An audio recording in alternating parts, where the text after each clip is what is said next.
করাচির কাছে আরব সাগরে আইএনএস বিক্রান্ত পৌঁছে গেছে, এটা সত্যি। করাচির কাছে আরব সাগরে আইএনএস বিক্রান্ত পৌঁছে গেছে, তার সঙ্গে রয়েছে কলকাতা ক্লাস মিসাইল ডেস্ট্রয়ার।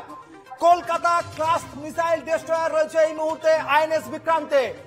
কি হয় মুভমেন্ট, কোন দিকে ঘোরে, পাকিস্তান কোন দিকে পালাবে, সবকিছু নজর থাকবে আমাদের। করাচির কাছে আরব সাগরে আইএনএস বিক্রান্ত, এদিকে একের পর এক ফাইটার জেট নষ্ট হচ্ছে। চলে যাবো আবার ইলমাসের কাছে।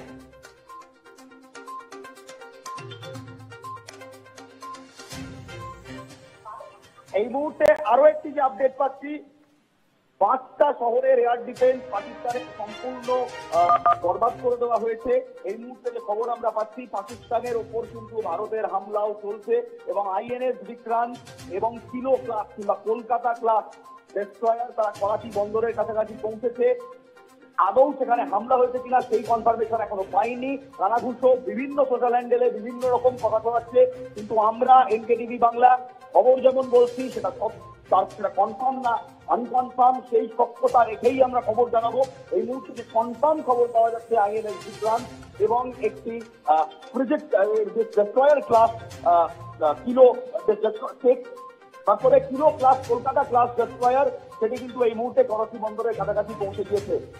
কলকাতা ক্লাসের কথা বলছো তুমি, কিলো ক্লাসের কথা বলছো তুমি, ইলমাস একটু শুনিয়ে দাও আমাদেরকে, কি করে এই কলকাতা ক্লাস?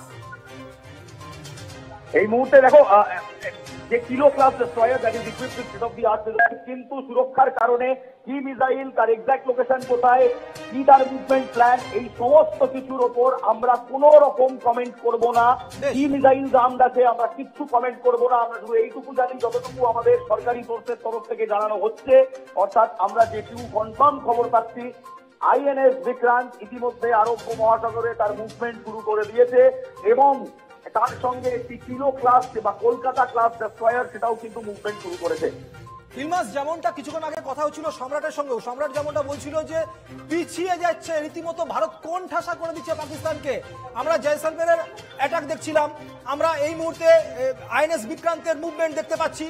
অন্যদিকে পাকিস্তান কিন্তু একটা বড় সড়ো ভুল করে ফেলেছে, যেখানে মধ্যে মার্কিন নিষেধাজ্ঞা অগ্রাহ্য করে F-16 এর ব্যবহার, যেটা কিন্তু ইতিমধ্যেই ভারতের কাছে প্রমাণ স্বরূপ থাকতে পারে। ভারত সেটা কিভাবে প্রমাণ দেয় সেটা দেখা যাবে। ইতিমধ্যে দুজন পাইলটকে বন্দী করেছে ভারত। বহু প্রমাণ রয়েছে এমন কিছু আন্তর্জাতিক ক্ষেত্রে যা কিন্তু পাকিস্তানকে একেবারেই কোণঠাসা করে দিতে পারে, এক ঘরে করে দিতে পারে।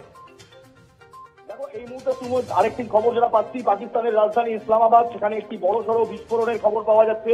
পাকিস্তানের রাজধানী ইসলামাবাদ, সেখানে একটি বড় সড়ো বিস্ফোরণের খবর পাওয়া যাচ্ছে। যদিও সেই বিস্ফোরণ কিভাবে ঘটেছে, কারা ঘটিয়েছে সে সম্বন্ধে এখনো কোনো তথ্য সামনে আসেনি। তবে যে তথ্য সামনে এসছে সুমিত, পাকিস্তানের রাজধানী ইসলামাবাদে এই মুহূর্তে একটি বড় সড়ো বিস্ফোরণের খবর পাওয়া যাচ্ছে।